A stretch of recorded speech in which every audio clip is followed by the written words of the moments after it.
Yeah, but how's Nintendo now, huh? How's Nintendo now? But anyways. Before I want to take a look at this video, because apparently Hatsune Miku is saving Sonic in Japan, I actually want to give an early shout out to some community members who actually subscribed to the YouTube channel, actually. So for those who don't know, we do have, what's it called again? I forgot what's it called again. What's it called again? Membership. There you go. Jesus. We have memberships on YouTube. So I want to give a good shout out because we actually got a few people who actually are coming here to support your girl and everything. So I got Ghost47, I got Uber K, I don't know. I'm sorry if I'm mispronouncing a lot of these names though. So don't hurt me, okay? All right. We got Utref, Yutref.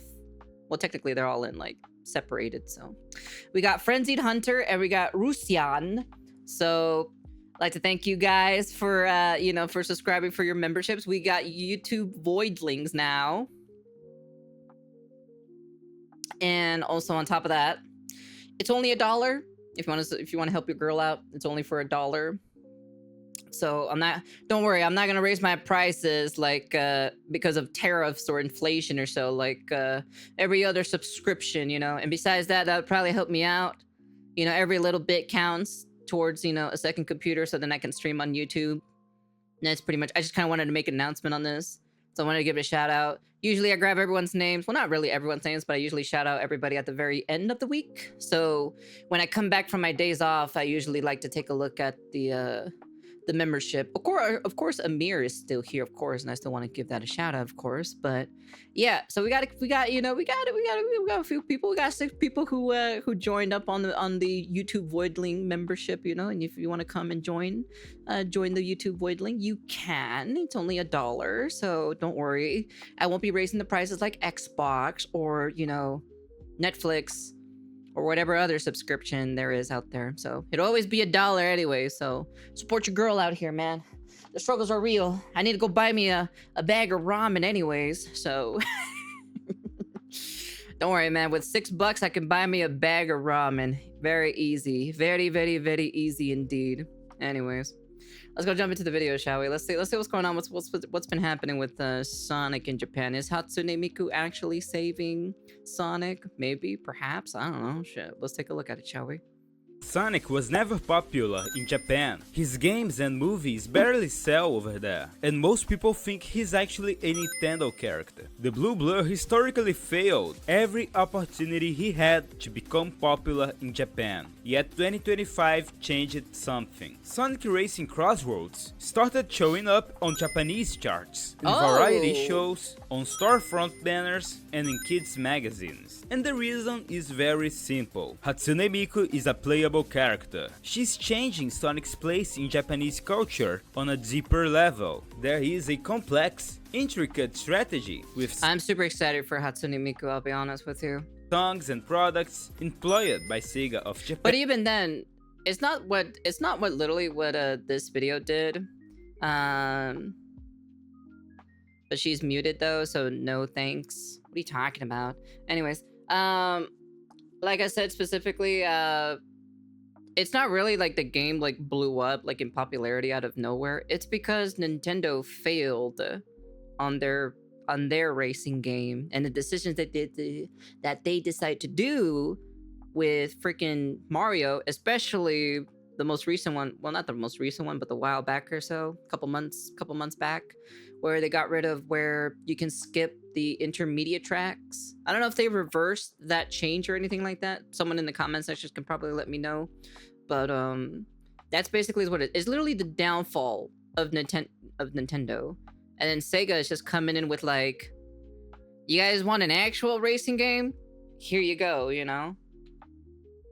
Japan to use Miku to catapult Sonic back into stardom. We also have actual reports from Sonic fans in Japan about how big Crossroads' marketing push is right now, and we'll read it in this video. This is Mr. Fascinating, and today we are going to understand how Hatsune Miku stepped in and changed the story of Sonic in Japan. To understand, I'll be honest with you, Miku is a pretty massive icon at the end of the day in Japan. So usually being featured in a video game or collaboration with any type of game or so, you'll definitely get quite a lot of people flocking in. why Miku matters, you have to remember why Sonic failed in Japan. The Mega Drive never found its footing against the Super Famicom in Yeah, that's what I had. I had the Mega Drive.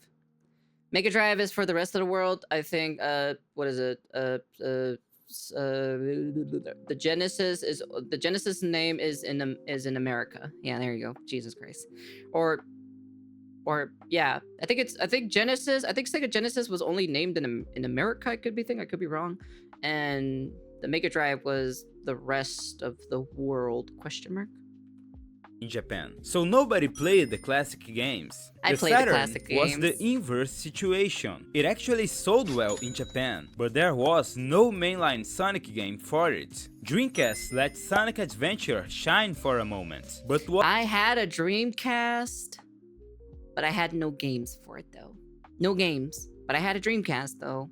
was quickly discontinued. Sonic's character was designed for Western eyes. In Japan, audiences loved mascots that felt humble, earnest, approachable. For years, Sega learned the lesson the hard way. Sonic X audience ratings were so low, the third season never aired in Japanese TV. The movies later conquered the West, but flopped in Japan. However, Really? It actually didn't do very well in Japan. Well, actually, not surprised, to be honest, at the end of the day, so. Frontiers was a step in the right direction. The Corone collaboration directly helped the game to sell more than any other in the Yes, I forgot that Corone did a collaboration with like a bit of a sponsorship with Sega. Yeah, I forgot about that actually. franchise so far. This is why with Crossroads, Sega is going beyond. The answer was Hatsune Miku. If you're not familiar with Japanese pop culture, you might be wondering, who exactly is Hatsune Miku? I was gonna say, like, I'm surprised who, like, people don't know who Hatsune Miku is, but I'm just like, oh yeah, I forgot. We got, like, new people who have not been exposed, at least, like, when she blew up or so in, like, in ye old times with Hatsune Miku. There are people who don't know about Hatsune Miku, which is so crazy to me, to be honest. It's crazy, though. And why does she matter this much? Miku is not a human singer. She's a voice bank, a piece of software built on Vocaloid technology that can be used by anyone. Her songs are written not by one company, but by thousands of producers, fans, and artists who pour their creativity into her voice. That's the secret of her power. Miku is a platform. Every fan who makes a song with her feels like they're part of her story. And because of that, she has become a symbol of what Japanese digital fandom can create together. When you attach Sonic to Miku, you're plugging him into a cultural network that already has millions of active participants. Of course, Crossroads has other crossover characters, like Joker, Steve, Pac-Man, but Miku's role in this game's launch goes much beyond just being part of... Oh yeah, no, when I saw it, I was like, oh, this is a pretty cool racing game, you know, it's not bad, you know, like that in general. But then when I saw Hatsune Miku, I was like, number one, dude. I am 100% picking up this game.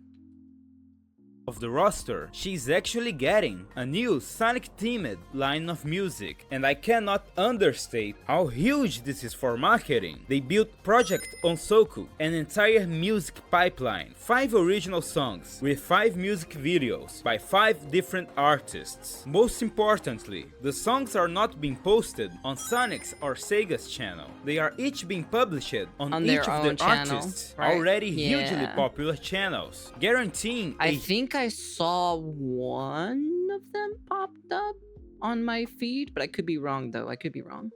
huge mainstream reach. Each of the songs are about Miku and an aspect of the Sonic franchise. Beloved Life Runner is all about Miku and Sonic himself. Amy Rose and Miku are sharing a track called We Are Pico Pico Hammers. Jet Black revolves around Miku This is the one. This is the one that I saw popped up on my feed. This one. and Shadow. There's even Treasure Garden. You know what? I just noticed or so. It's Shadow. And I was just kind of like, motherfucker, Shadow likes Latinas. And I'm like, this motherfucker pops up on my feed because I'm fucking part Latina too as well. Oh my fucking, how ironic that is.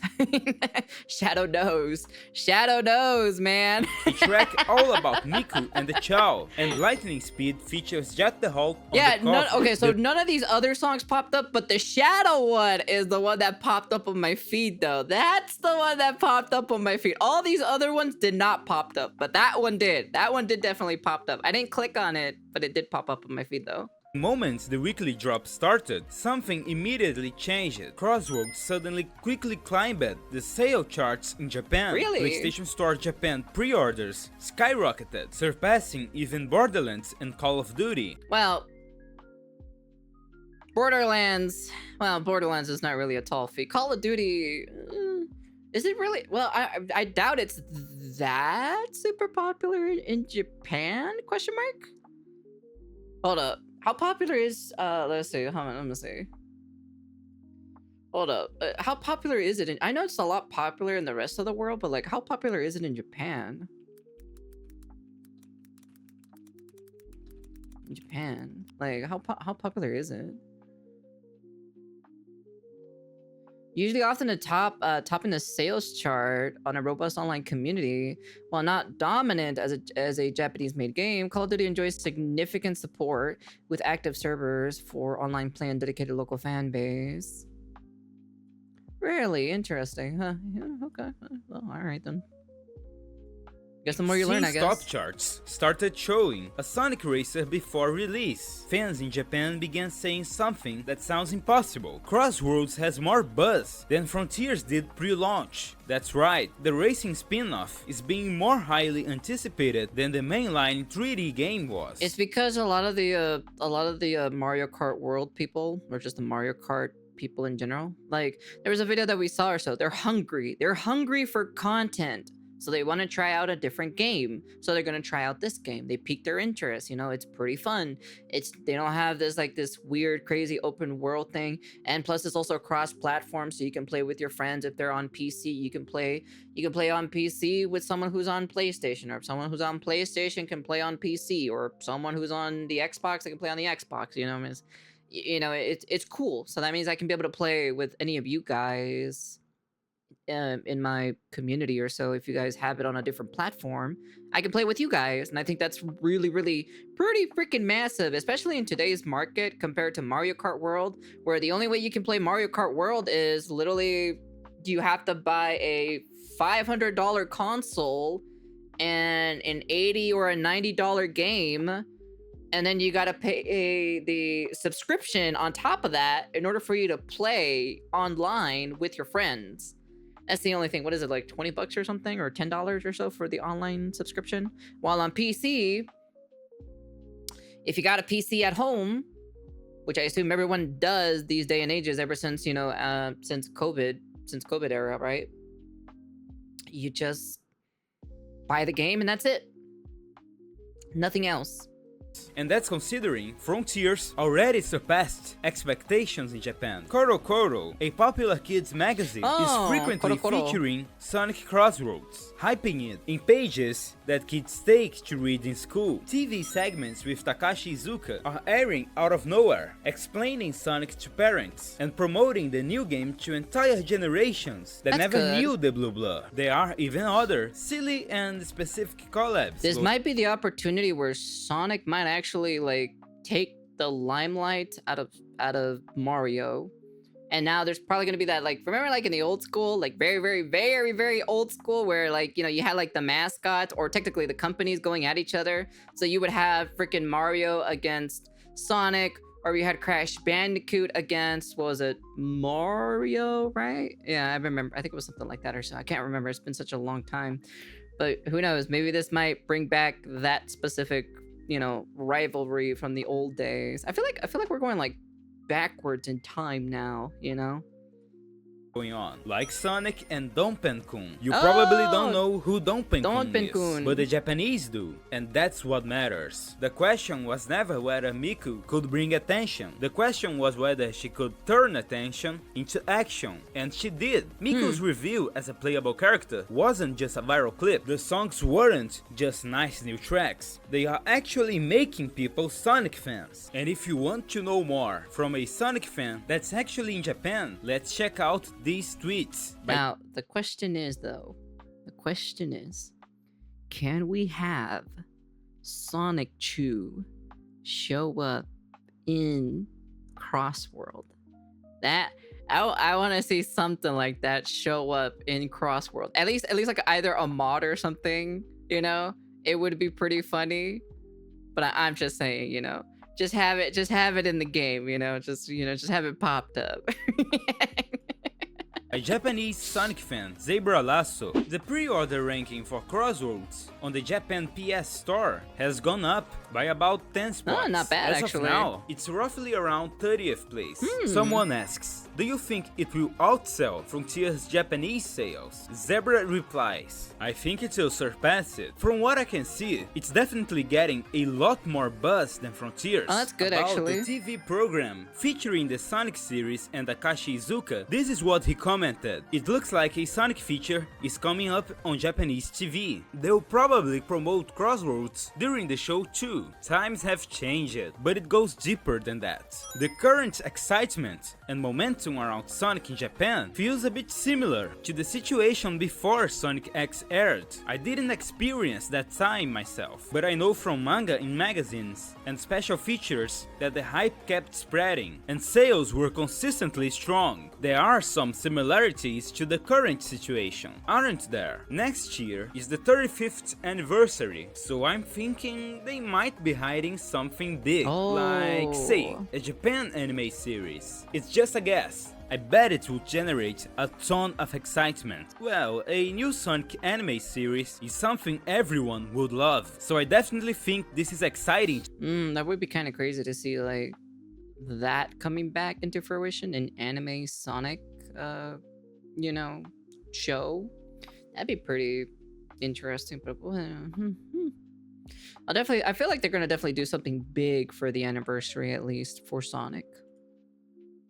To think about. Continuing with more tweets, Crossroads is treating Japan just as well as Frontiers, if not better. It seriously deserves to sell big. All that's left is to aggressively air TV commercials. They are also promoting it every time in Korokoro, and there's even a manga. It's at its peak. The momentum is totally here. What's happening right now in Japan They're going feels hard. less like hype and more like momentum, an experiment that started way back in Frontiers with the successful Korone collaboration, and now is being executed at much larger scale with Hatsune Miku herself. Maybe years from now, we'll look back at this and call it a blip. Just like Adventure 1 and Sonic X were only briefly popular, maybe Crossroads will launch, do well, and then fade. Or maybe this will be remembered as the moment Sonic finally found his place in Japan. Click this video before it disappears from your screen to learn. There's nothing here, man. You lied to me. There's nothing even here. You're just showing me a blank screen anyways.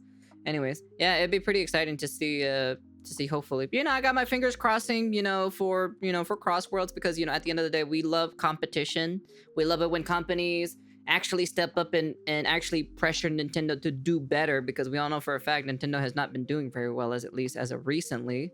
So having some competition being pushed on them means that they're going to have to try to push harder for them to keep their audiences. And if they don't, well, Lord behold, you'll have that. But we'll see what happens, though, at the end of the day. And I can't wait, though. I'm pretty excited for this game. I know this game is coming out later this week, so I'll definitely be playing it. We're gonna have quite a fun time. I also convinced some of my friends or so to buy it, and we might make some offline collaboration videos probably, so be prepared for that. So I think it's gonna be pretty fun.